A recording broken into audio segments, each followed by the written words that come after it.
Would you let your mum set you up on a blind date, Romeo? I think I can say absolutely not.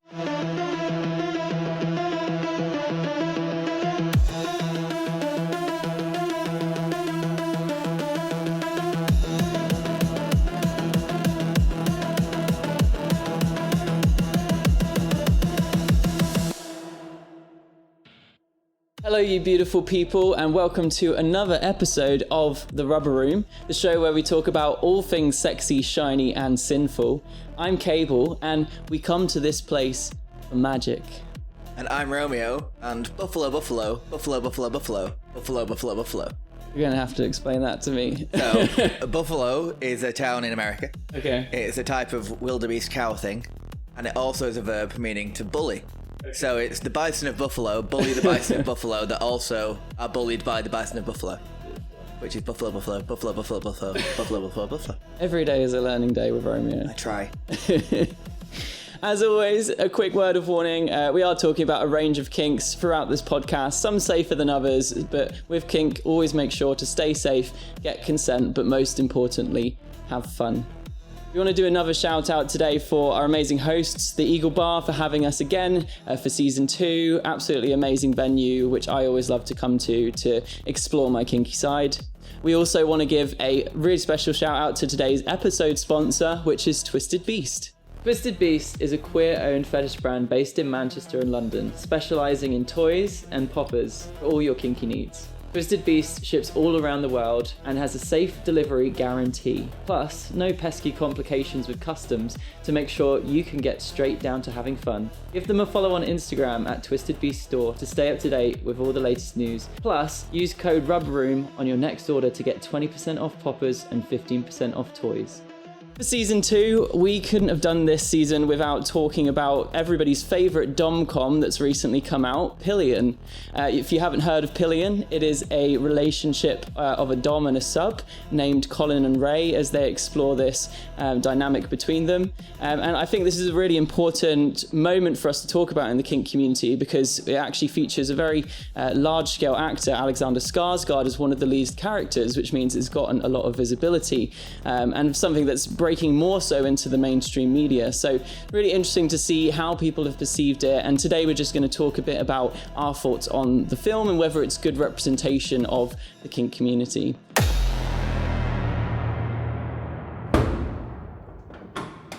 But before we start, it's time for Know Your Code! This season, we're educating the people on the hanky code and its importance in the kink community. Today's colour is grey, and this one's a little ropey. It's bondage. Handcuffs, rope, cable ties or duct. However you enjoy being restrained, grey is bound to be your colour. And that's it for Know Your Code! Now back to our regularly scheduled programming. So to kick off, Romeo, I'm curious, what were your thoughts when you heard this film was coming out? I was excited. I thought it was interesting. Definitely worth, like you say, it's interesting to see this kind of thing represented. I wasn't sure how well it would do, and I wasn't sure if it would bring up all the old issues that come up whenever gays get a prominent film feature. It can be like we get called rapists and paedophiles as soon as you try and make a splash in any kind of media, by the alt-right and the Christian right. So I was a little bit worried about backlash, but I didn't really say any of that. Most people just seem to either avoid it if they didn't want to do it, which is fair enough, or accept it and enjoy it. Yeah, I think it's a really great way to showcase some more of what happens within this community. I think there are things that I've really enjoyed about the film. Other things that I'm hoping people perceive in the right way and not take away the wrong messages. I think you've raised a really important point, though, which is that as we've seen in media before, when they've explored gay storylines or even trans storylines in particular, I feel like they're often made the joke of the media. There's something for shock value. It's there for a bit of a storyline, and it kind of moves away to be from the villain.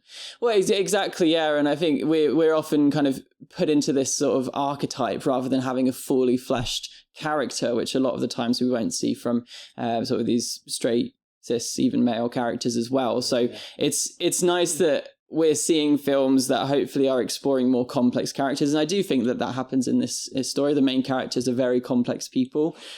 So yeah, just really excited to get stuck into talking about it. Yeah, so I thought what would be best is we can basically talk through it scene by scene, because I think there's a lot to digest here. There's a lot of scenes that come to my attention as like that would be a really good thing to us to focus on. But obviously worth us saying there will be plenty of spoilers throughout this entire episode. If you've not seen it, please go away and watch Pillion before you do, because I'd love for you to be able to fully embrace what we'll be talking about today and really explore a lot of the topics that we've discussed. It's not quite like Infinity War spoilers, you know. It's, you know, you can watch it.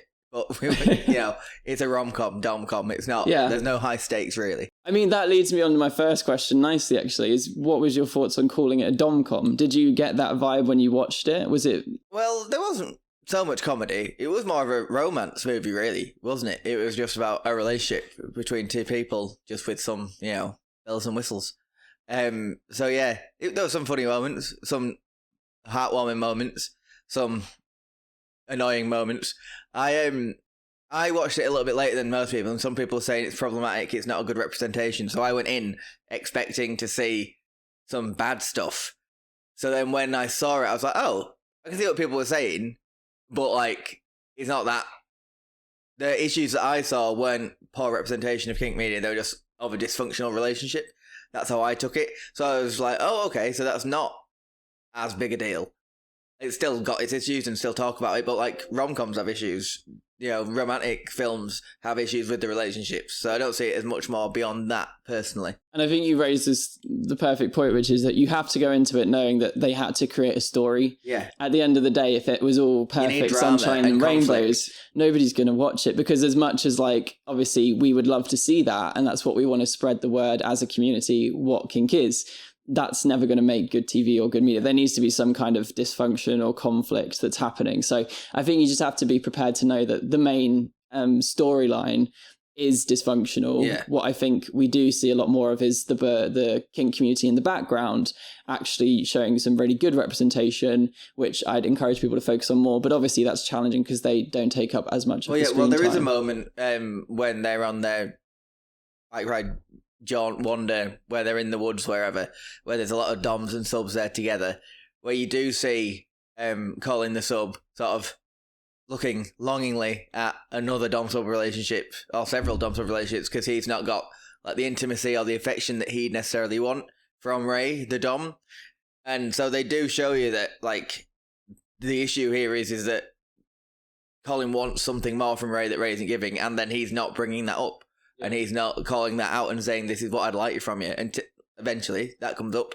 But, so I was gratified that it wasn't just, you know, there was no, like, abuse. There was no gaslighting. That's what I thought people were going to say when it was problematic. And I was like, oh, it's just people being people, which can be a problem. Yeah. But, you know, it's not like, we're not really dealing with super bad things that are going to reflect poorly on the community. No, definitely. And I think let's get into it then. So, the film kicks off, we see... Well, first of all, I want to say the film kicks off with a song, which I think perfectly sets the whole film up, which is called Chariot, which people also might know as I Will Follow Him. I know it from Sister Act. So, but the lyrics that it uses is about how he will follow him wherever he will go. The actual lyrics of the Chariot song is going on to some kind of fantasy land as well. And that's ultimately how I've kind of perceived this film. Is what's happening is the character Colin, who takes on the sub role in the relationship, is basically following anything that Ray is saying because he's very excited by the prospect of what it could be. And ultimately it doesn't end up that way, because I think he's kind of got this fantasy world in his head of what the relationship would be like, but it never actually ends up being that. And that's where the conflict and the dysfunction comes into the film. So, but we see Colin in the car at the start. Ray's driven past him on his motorbike. And then we pan to Colin, who is at a pub singing in a barbershop quartet. Beautiful singer. Didn't see that coming. I know, me neither. When it opened up with that, I was like, okay, this is a very different dynamic to what I was expecting. But Colin, as a character, just to kind of set the scene, he's quite a shy person. He lives with his parents, with his terminally ill mother, who at this point is soon to be passed away, which obviously we see later in the film. We also see that, obviously, he's in a barbershop quartet. And this idea of the pub, I think we're kind of assuming that he's from a small town. Like he hasn't got that much of a social circle. So I think that's the kind of character we need to understand is here. And obviously when he then locks eyes with Ray across the bar, who is the biker in his full leathers, looking very dominant, very sexy. Like I would probably be staring at him the whole night as well. There's no surprise to me whatsoever. I think what's interesting is actually in this scene, we see that Peggy, which is his mum, has set Colin up on a blind date with another guy who's there, and they're having this date in the pub. Would you let your mum set you up on a blind date? I think I can say absolutely not. One, like me and my mum, like, she knows about the kink stuff, but she doesn't want to know about it. But she asked me these questions, and I'm like, well, if you're going to ask me questions, I'm not going to lie to you. So just be careful what you ask me. I think I mentioned it on other podcasts. So it drives me mad. But she wouldn't know how to. I don't think she knows any gays. Like, again, myself and Colin aren't that different. I'm from a reasonably small town. So there's not much in the way of a gay scene, and most of the gays are scally chavs, which ain't my vibe.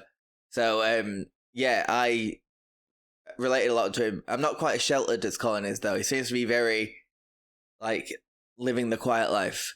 But I don't know. I don't want my mum to have anything to do with my romantic life, really. I could see her wanting to be supportive of Colin, and I think we're clearly seeing that he would like to have a relationship, and I think that's super lovely. It works for it. I don't think it's like overbearing. I think she's trying to help, and I think he accepts the help, and it just didn't work out because the vibes and weren't there. as well, like we see that Colin hasn't really explored this much, to be fair, and I think that's what we also see in the film is that he starts to explore this side of him that he's not explored. So how would she know that either? Like that's kind of what he wants in a relationship. So I think that was really interesting. We then see the moment where Colin goes up to the bar. Ray comes up to the bar, orders some drinks and some crisps, and tells Colin to he throws the change on the bar and tells Colin to pick it up and give it to the waitress or the waiter without saying anything, just locking eyes and basically being like, you're going to do this. I guess almost as a test, I would have said. Well, you see, this is the thing where I can see why people have issues with it, because I've had sort of similar interactions, but they've been at the Eagle with people in gear, and it's like that kind of setting. If I can see how it might come across as like too much in a country pub that this stranger just approaches you and then starts giving you orders. I mean, obviously it's kind of a hot fantasy, but in reality that might get my back up, and I'm like, what the fuck are you doing? Get away from me. And I can see why people react negatively to that. Obviously Ray's just a man who knows himself and knows what he wants, which is sexy, and that confidence carries him through most of the film. And that surety, and I think that's Colin, who is unsure and sheltered, gets caught up in his wake, and who could blame him? And I definitely relate to Colin in this sort of part of the film where he's overwhelmed and excited by the fact that this beautiful man has come out of nowhere. We just need to say, beautiful man.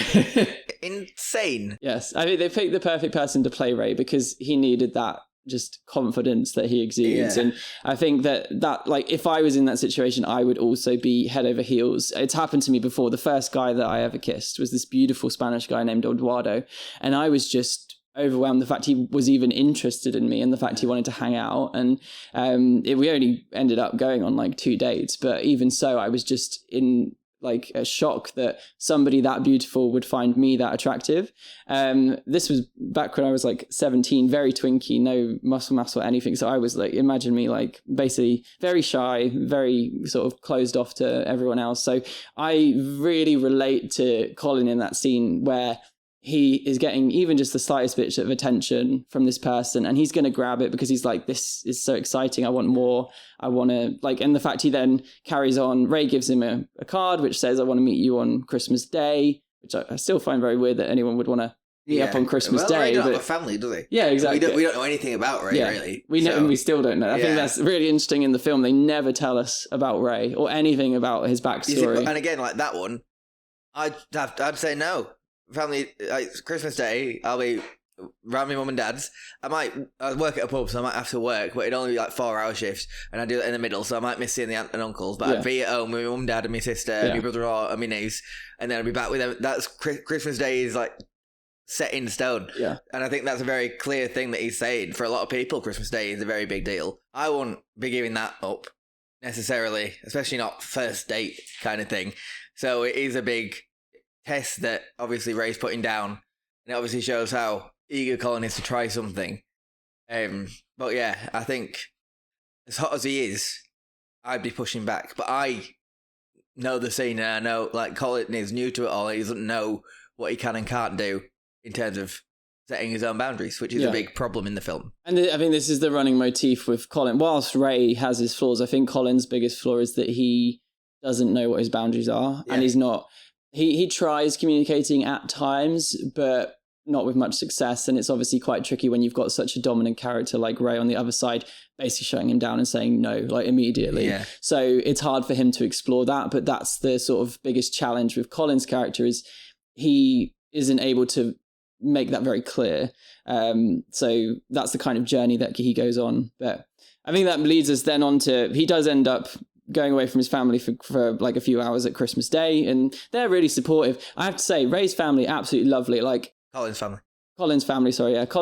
I think that mum and dad are wonderful. I think that the mum, obviously, as we'll see, has a bit more of a closed mind around this stuff, but the dad in particular is very supportive. You see, I don't know that she is closed-minded. I think she just is unsure of Ray's character.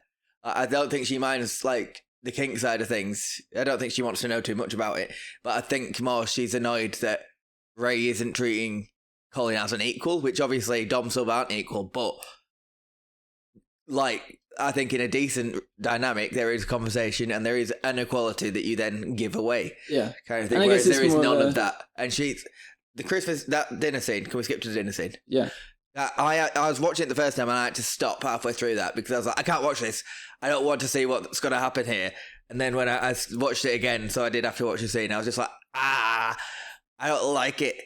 I don't know that I'd get up and get my Dom a beer without him asking in my mum's house.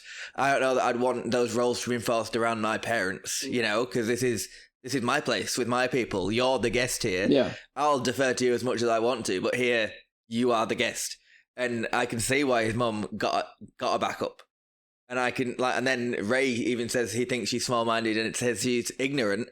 I wanted to strike him. How dare he in her home?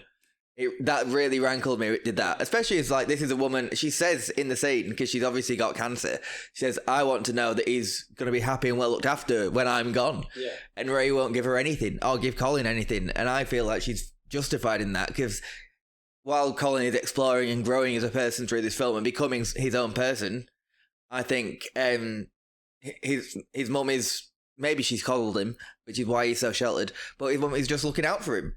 And Ray gives her nothing. And I just think that's it. And obviously it does upset Colin as well. And she does overstep a little bit. But you can see the hesitations. And I think it's coming from a place of protection. I think my mother would be the same if someone like that came around and was very cold and not showing that sort of love and support side. If it were a man treating a woman like that, I think we'd all be saying, what the fuck are you doing? Like if Colin was Carly and Ray was treating a girl like that, I think a lot of people would have a lot more problem with it because of the power imbalance and stuff. So I do think it raises some interesting points, and I do think in that scene Ray could have been better. Yeah, well, and I think Ray was trying. He did say before that scene that he didn't think it was a good idea, and obviously it wasn't. So, I think he didn't want to do it, and he did it for Colin. But if we go, so we're back at Christmas Day. Colin's just left the house. He's heading to meet Ray. Probably expecting some kind of cute little date, and suddenly realizes actually no, they're going down a little back alley where basically stripping down, and proceeds to give Ray a blowjob. How did you think this scene was reflective of what happens in real life? Do you think that that's quite common based on your knowledge of Meetups? And I've had similar interactions. Yeah. There was one time I was at school, not at school, it was at school age, I was 18, and a boy I fancied had gone off with his girlfriend, and I was very upset. So I got on Grindr, and I found a guy in Colne, and I was in Skipton, so this is miles away, and I got in a taxi, I went round to his house. I sucked his dick in an underground garage, and then he ordered a taxi, and he said, "Do you have any money? I'm going to buy some coke." And I gave him the money, and then I was like, "Shit, where the fuck am I? Who is this man?" So then I got out to get some more money out, and then I just ran away. And I ended up in Halifax. I don't know how. I was just after. Did you ever see Cucumber? Yes. Yeah. So you know when Lance meets the ghost of the prostitute on Canal Street? Yeah. Yeah. I had a moment like that where this toothless woman came up to me and started being very nice to me in a way that made me think she wanted me to pay her for something, and it was the most surreal night of my life. That's the segue, but it brought all that back, and it was a very hot scene with Ray. Mine was a bit disappointing when it happened to me, but like that is a thing that happens. Yeah, I do think people can be, expecting too much and doing too much, like with no conversation, especially on Grindr where it's just pics. Yeah, you up, come over, we'll do stuff. I think that is a big thing in our scene. I don't think it's necessarily a good thing. Anonymous and, casual sex is fun. But there's a danger to it.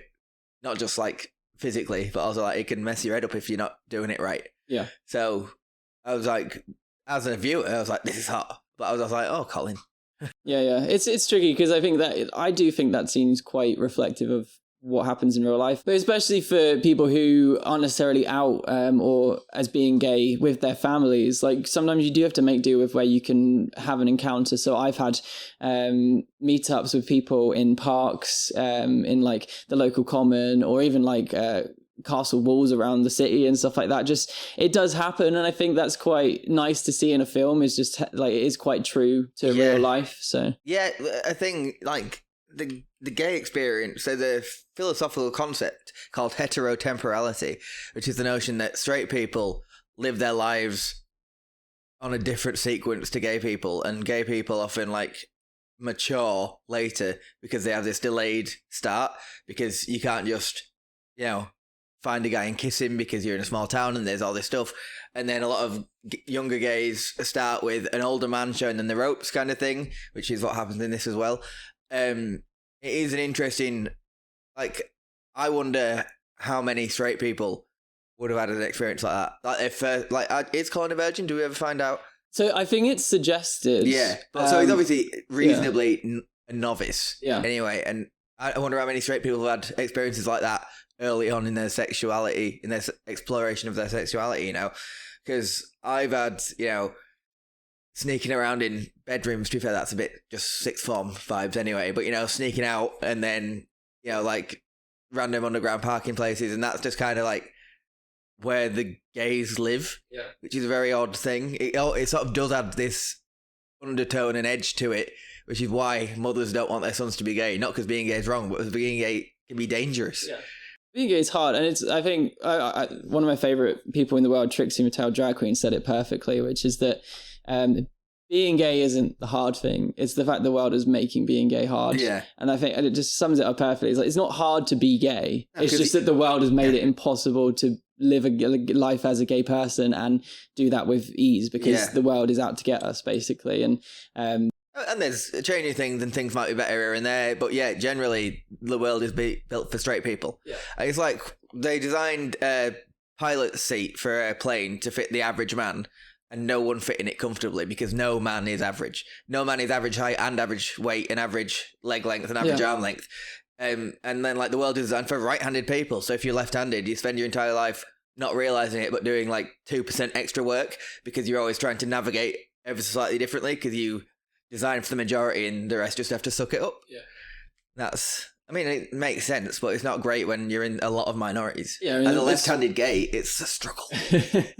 As a society, I think we're eventually getting there, and obviously, we'd like to see it over time. But... Well, and another one, seatbelts. Yeah. They're designed for men. They don't take boobs into account at all. So women are frequently injured in cars more often than men, because seatbelts don't take into account that half of the passengers have breasts. Yeah. after that, Ray and Colin don't speak for a while. I think Colin's waiting, hoping that Ray responds. Eventually he does. We also see that Colin is a parking attendant at this point, who collects tickets, having a lot of hate from people around him. So I think as well, it's quite nice when somebody's like showing him attention, affection in like a positive way. So I'm sure that links into it too.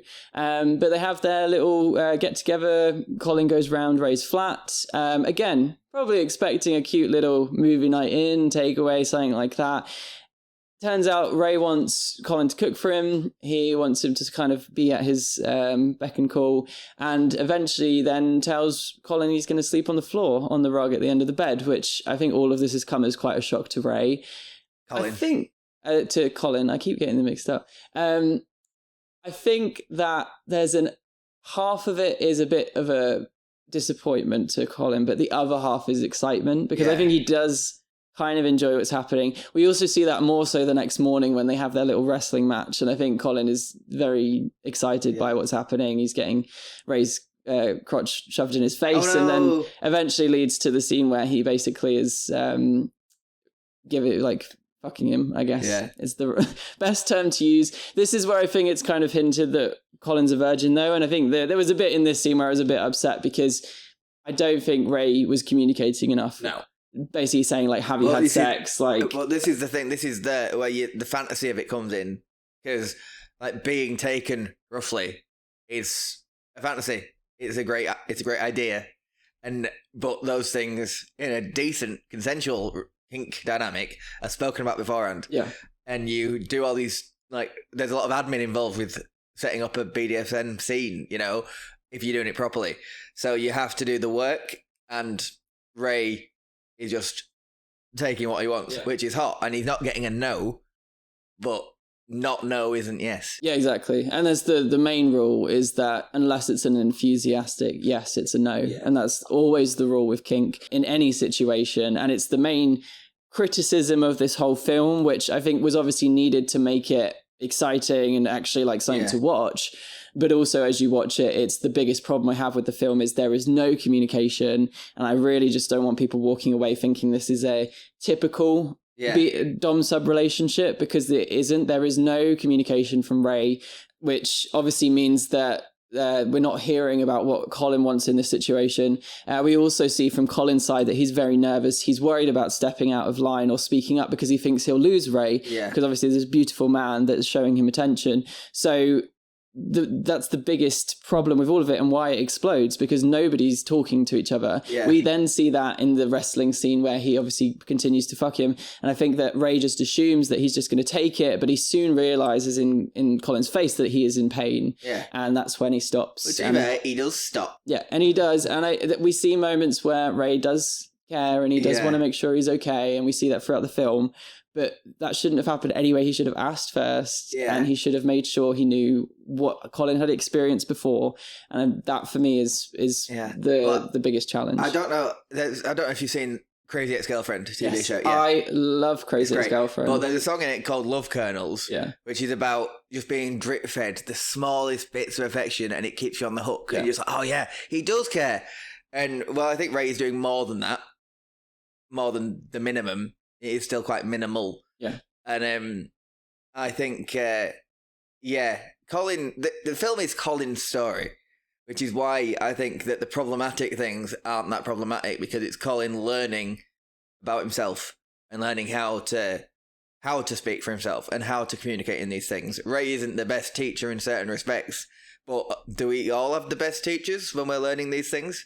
So while there are issues, it's about Colin finding a way to find what he wants and stand up for himself. That is the journey. And I want that to be the message people take away. It's about a journey of learning your limits, your boundaries, and all of that. It's unfortunately, as you said, just with someone that isn't very good at communicating. So we see off the back of this that obviously Ray asks Colin to continue to be his sub, and he asks him to come back the next day, which is very exciting. They get into a more of a serious BDSM relationship, as it were. Colin's really enjoying it because he's showing it off to all of his work colleagues, and they're like, how do you get a man like that? Yeah. Obviously, what I think is really nice to see as well is that Colin is then introduced into this biker gang that Ray is part of, and he has now this whole group of friends, which I think is lovely to see. And that for me is a great moment in the film, is where it shows how kink brings people together. It is and a community. And even though Ray's quite cold, everyone else is super friendly to him, super loving. Like they all want to chat and catch up and all of that stuff. So for me, that's such a great moment to show that side of what kink can be as well. I really want to talk about the butt plug scene though, because I think that was quite funny. That's the commiest part of the dom-com, for sure. Definitely. And I think it's like, it feels very relatable as well. Like, I know when I was stretching out for the first time, like I was typically a top for many years. It was only like till I was 21 when I started boss swimming. And I think I struggled a lot to actually take a dick to begin with. And then someone suggested, get some toys, help you stretch out, you're working your way up. This is where I fall down because I'm very lazy.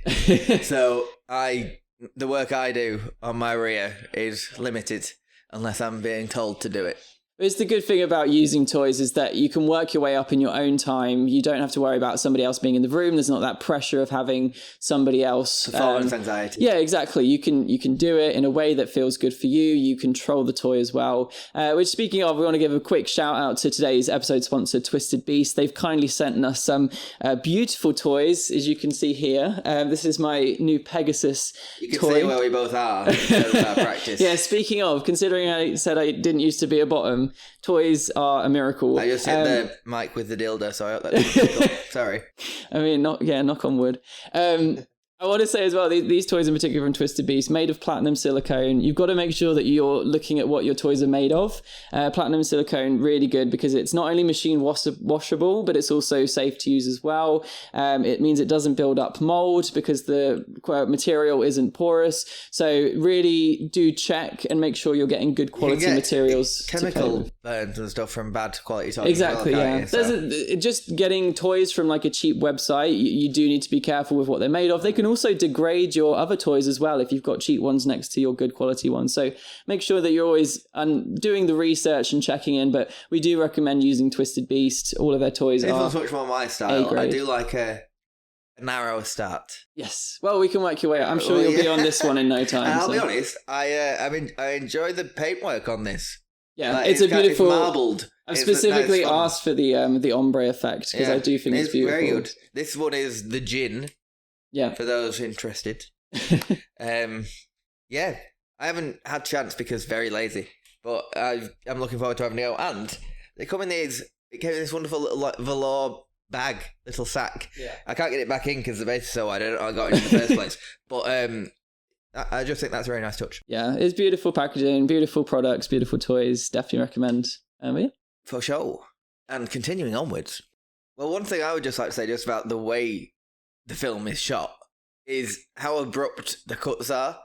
Like, often, if you go from one scene to another, you'll do an establishing shot of like, oh, we're outside Ray's flat, and then we move inside to see them, whatever they're doing. But like, for instance, it cut abruptly from, to just move around head, you have the dinner with the parents, where it cuts away with the mum sat alone at the table, because Colin's gone off upset, Ray's gone to follow him, and then the dad's gone out to say, Colin, come back, she's just trying to help. Then we cut to a bit of a montage of Ray and Colin being together, like a few shots of them like laying on each other or whatever, and then suddenly we cut to the funeral. And it's like within a minute of her being on screen, we're at her funeral, and it all just happens with these very short cuts. And it's just really, it's jarring. And there are moments that we don't see, a lot of moments that we don't see, that just kind of, I think, again, why some people might find it difficult is that you're not seeing, maybe, possibly, probably because those conversations aren't happening, but you're not seeing any conversation. Yeah. You're just seeing the dynamic being shown, and you're seeing Colin as the submissive doing all this work, and occasionally getting to suck his dick and being fucked, and then just more work that Colin seems to be enjoying, and then life gets in the way and feelings come up, and it just gets Well, we know that this relationship, by the point we get to his birthday, which is the next scene, has been going on for 3 months, as they note. So it's clearly a long-term thing, which has been happening for quite a while. The birthday scene is quite interesting because we obviously see that his parents are starting to get concerned that they don't know anything about this Ray. They're not sure who he is or what his intentions are with Colin. The fact it comes up as well that Colin's cooking for himself on his birthday didn't sit well with Colin's mum. And then we get to the scene where obviously Colin's at Ray's apartment and doesn't seem to have acknowledged the fact that it's his birthday, says to his face, "You're not getting a birthday present." And then also this is the scene where Colin invites Ray to come and have dinner, which he declines initially and says it's a bad idea, which everyone could have seen that was going to be a bad idea. What I do love to see here is obviously in the morning, he had something planned. The whole biker gang came out for his birthday. So he actually did, in the end, plan some kind of surprise, which is lovely. And to be fair, like, Ray doesn't seem to be a materialistic kind of person. Yeah. So I don't know if he's buying anyone presents. It's not that he's treating his sub poorly, it's that he just doesn't do that. And Ray does buy Colin like his biker gear and all that, which is obviously we should mention. But my issue with what happened in that birthday scene particularly is the fact that Ray was toying with Colin's emotions because he made him think that he hadn't got him anything and then the next day he did, which that has happened to me before. That's the signs of a very abusive relationship. Manipulative as well. I think seeing someone basically try and trick you into thinking that this isn't going to happen and then it happens and then you feel more overwhelmed and excited. And again, I think we just have to recognize that what Ray is doing is not great behavior. I think what should have happened is said, look, I've got something really big planned for you tomorrow or something. No, but not even just, there's something. It doesn't have to be a big thing, but I think it just would have been nice to ensure that he was clear on what was happening, and you could see the upset in Colin's eyes when he thought that Ray kind of hadn't even considered meeting his parents, which was the one gift that Colin had asked for. Yeah, which isn't, like, again, Colin's parents are a big part of his life. He lives at home with his parents. He doesn't have many friends. So the least Ray could do is try, which he does after cajoling. But what the whole birthday outing thing, there was the bit that mostly annoyed me is when the Doms were in the lake or whatever, and they were wrestling with the subs on the shoulders, and then Ray has Colin on, and Colin loses the fight. So Ray just grabs another sub, and Colin's just left aside, and I was like, you dick. That for me just kind of sums up Ray's character. Like he doesn't like to look embarrassed or ashamed or anything. Face. So then he asks, I think his name was Kevin, who's played by the beautiful Jake Shears from Sister Sisters as well, which I thought was great to see him in there. Yeah. And doesn't surprise me that he'd be in a film like that. Yeah. But he then obviously wins, which makes Ray feel really good.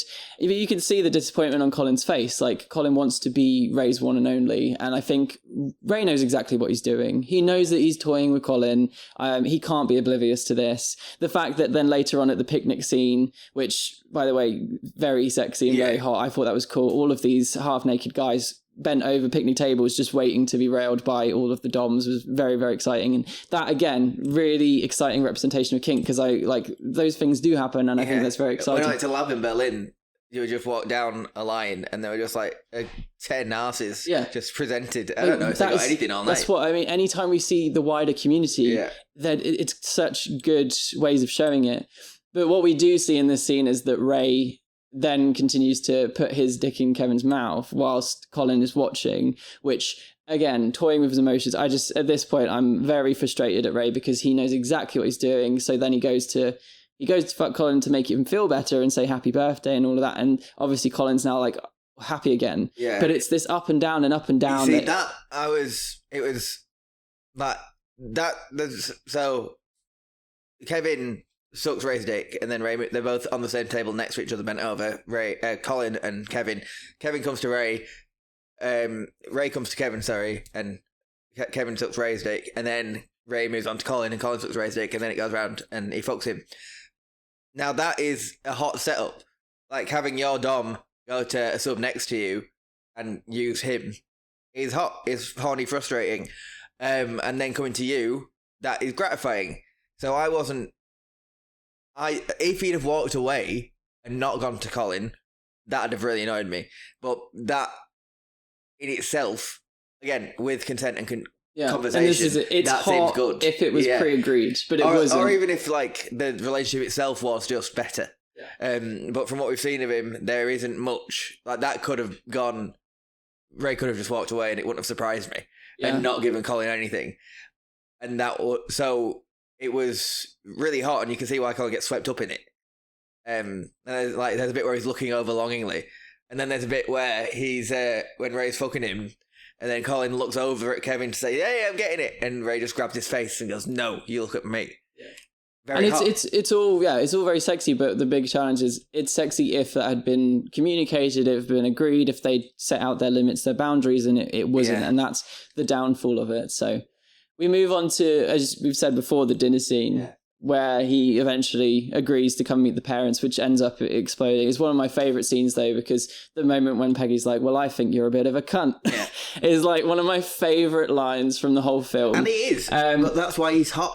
It is, and I can see it from both sides, and I think this is such a defining scene in the film because I almost see a lot of the non-kinky people in the shoes of the mum of Peggy. I think they will see themselves as that character saying, "I'm worried for my child, I don't think that he's in a safe relationship, and I want to make sure that he's okay." So I fully understand why she's stepping up, but I'm also get it from what Ray has said that I think there was a line that he said, which is, just because you're not comfortable with something, you're pushing that onto your son, even though he might think that it's comfortable. And I think that's a very backwards way of thinking, which in itself is a beautiful line from Ray. And I think it sums up perfectly about kink. Said by a better man. Yeah, just because my parents aren't comfortable with it doesn't mean that I'm not comfortable with it. Like, I'm really comfortable being in kink, and just because my parents aren't doesn't mean it's something that I don't enjoy. So that's a great way of summarizing, but it's just unfortunately coming from a very toxic character. So,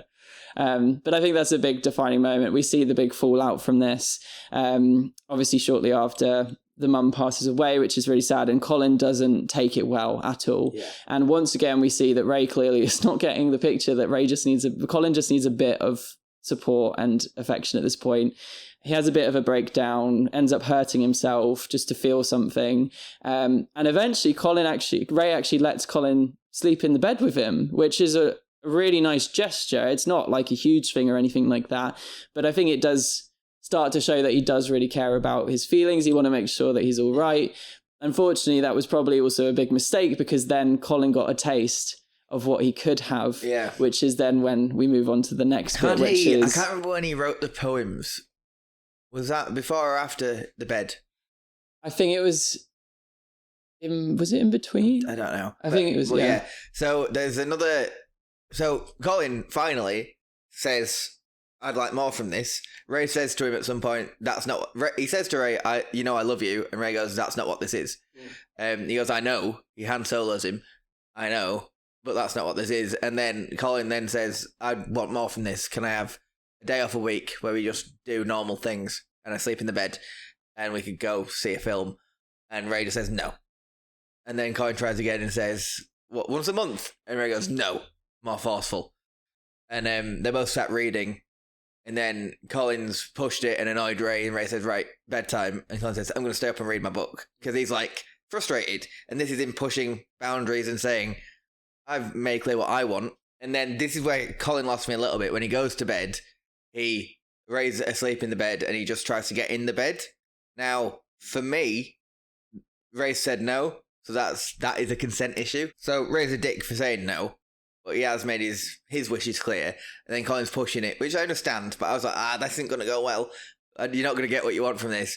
Colin tries to get in the bed by sneaking in at the side. Ray pushes him, and he clicks, I think, and just points to the bed and goes, "No," and points to the foot of the bed. So Colin then puts Ray's t-shirt on and tries to climb in the bottom of the bed, which causes Ray to fully wake up and go, "What are you doing?" And then they have an argument. They start shouting. Ray shuts the door.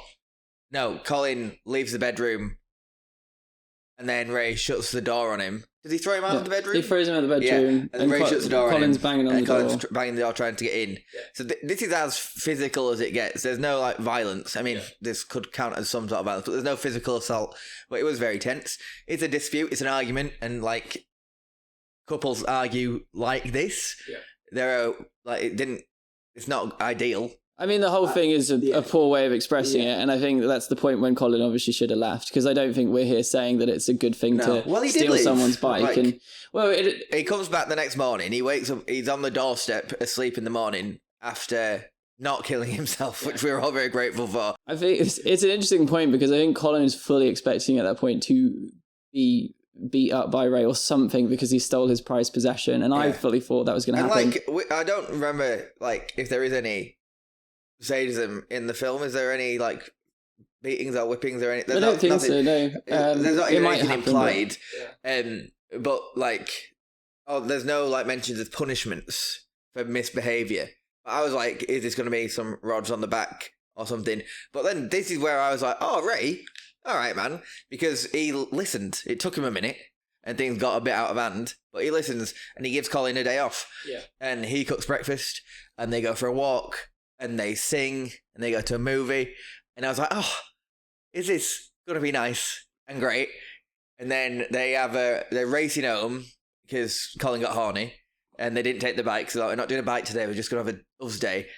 And then they tumble over in the park because Ray's winded because he sprinted for however long. And they have a bit of a wrestle. And then Colin ends up on top of Ray. And then this is what really annoyed me. This is the bit that really angered me. Ray initiates a kiss, which we haven't seen them kiss, and I think that was clearly one of the rules that they don't kiss. First kiss. Yeah, Ray initiates it, which is what Colin's been waiting for the entire time they've been together. And then Ray just suddenly, his face falls, he tears up. The last shot in the film we see of Ray is him looking like he's about to cry on the grass, and then the rest of the film, he's just gone. He disappears from his flat. The biker gang don't know where he's gone. He's not answering Colin's phone calls. And it's just like months of Colin grieving this relationship that ended like that. Like, we don't see how it ended. It ended obviously abruptly there, but we don't even see how they left on those terms. We just see Ray.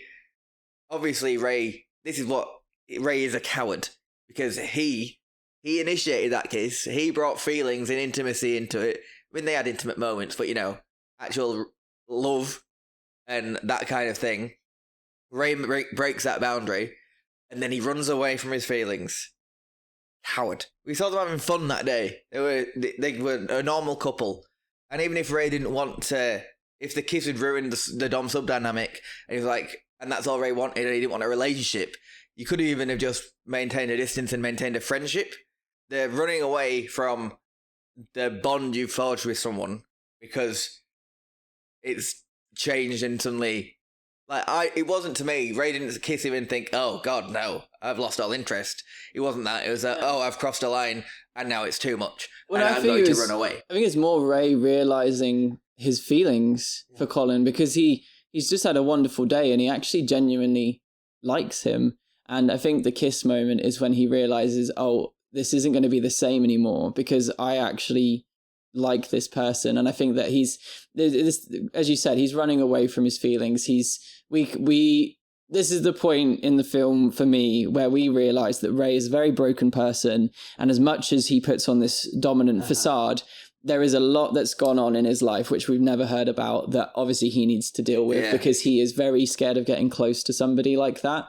And I think that's obviously, where Ray disappears, Colin's left by himself. He's obviously very upset for a while and trying to find Ray because he does care about him and, as he said, love him as well.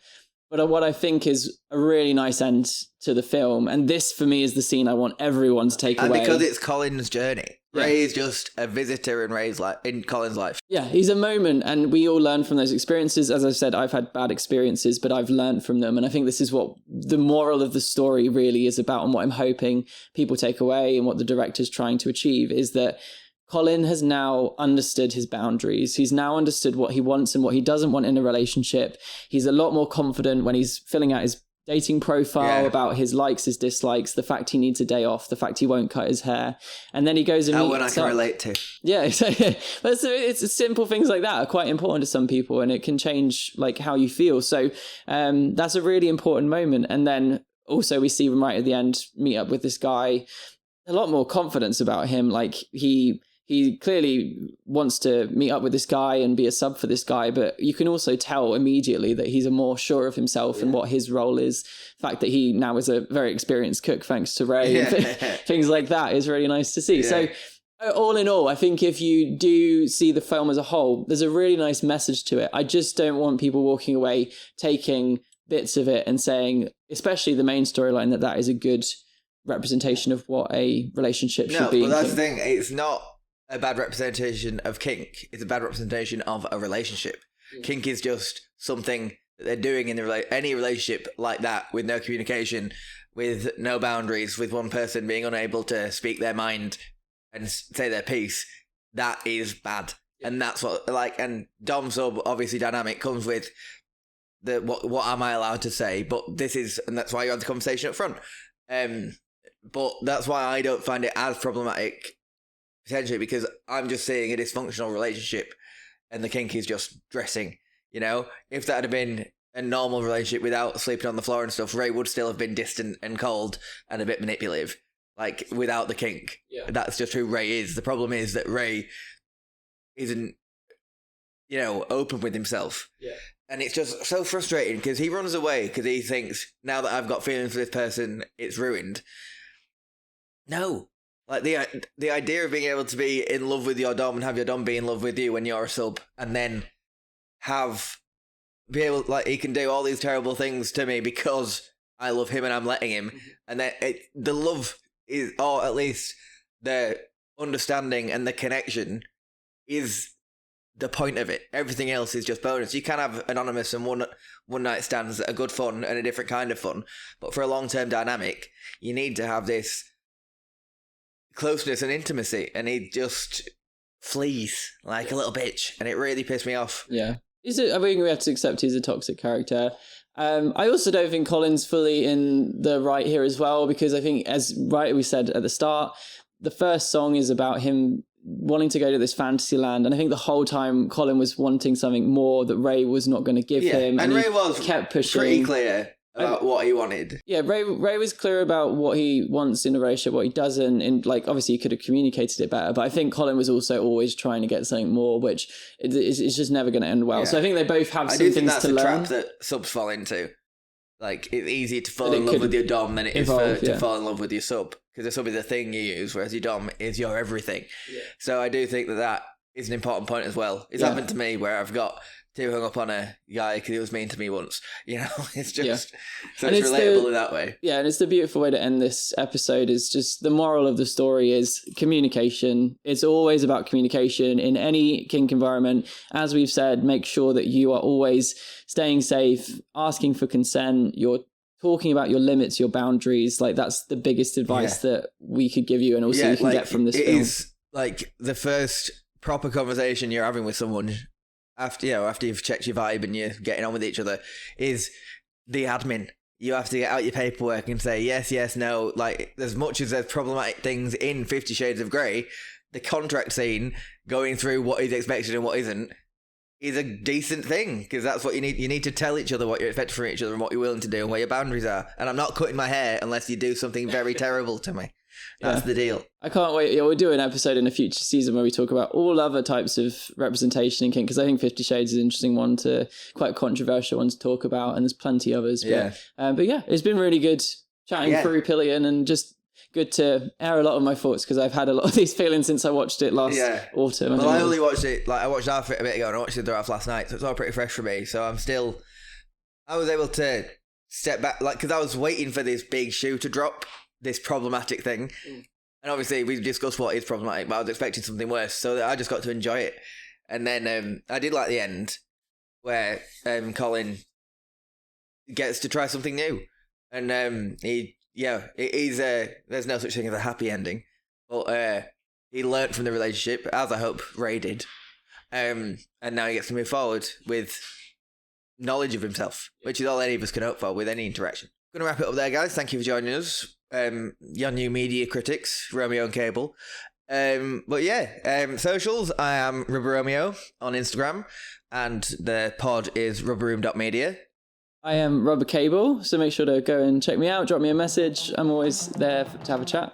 Find us, come chat, and we'll see you next time. See you on the flip side. Goodbye.